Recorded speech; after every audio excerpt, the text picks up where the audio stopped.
এটা বলতে গেলে আসলে আমি নিজেকে ধরে রাখতে পারি না।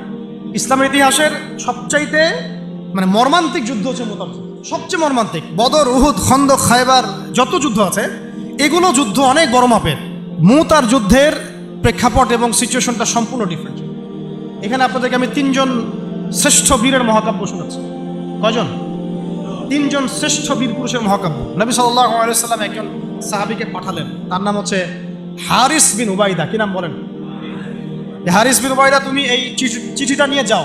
এটা তো মদিনা রাষ্ট্র কায়েম হওয়ার পরের কথা, একদম নবম হিজরতের 8ম বছরের দিকের কথা আর কি।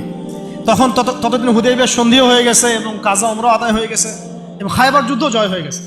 খায়বারের পরের কথা এটা আর কি, যে হারিস বিন উবাইদা তুমি এই চিঠিটা নিয়ে যাও, ওই রোমকদের কাছে যাবো। তখন তো সুপার পাওয়ার 2টা, রোমানরা এবং পার্সিয়ানরা। তো এখনকার ওই যে এই কন্টিনেন্টের ন্যাটো আর ওই কন্টিনেন্টের চায়না রাশিয়ার মতো, যেটা পারতেছে। তো সে গেল ওখানে। সুরাহবিল আল গাসসানি একজন শাসক ছিলেন ওইখানকার সিরিয়ার। তো সে ওই চিঠিটা দেখে বলতেছে যে আচ্ছা ঠিক আছে, বসো, দেখি কি করা যায়। চিঠিতে লেখা আছে ইসলাম কবুল করেন, আল্লাহ পাক শান্তি বর্ষণ করবেন, তাসলিম তাসলিম। যে নবী সাল্লাল্লাহু আলাইহি ওয়াসাল্লাম চিঠি আছে না একটা রাষ্ট্রপ্রধানদের কাছে, সে চিঠি উদ্ধত আচরণ। আমি এখানকার আমির, আমাকে ওই মক্কার মেষপালকরা চিঠি পাঠায়? কে চিঠি নিয়ে আসছে? যে হারিস বিন উবাইদা। আচ্ছা, ওকে বসাও। হারিস বিন উবাইদা রাদিয়াল্লাহু আনহুকে রাষ্ট্রদূত, কিন্তু তিনি রাষ্ট্রদূতকে তারা নির্মমভাবে হত্যা করল।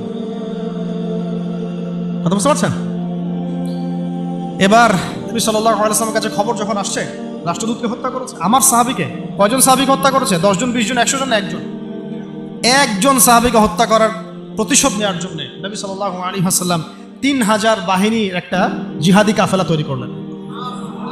3000 বাহিনী কাফেলায় তিনি নিজে নেতৃত্ব না দিয়ে বললেন যে এই কাফেলার নেতৃত্ব দিবে আমার প্রিয় ভাজন, তাকে তার পালক পুত্র বলা হতো একসময়, যায়েদ ইবনে হারেসা রাদিয়াল্লাহু আনহু।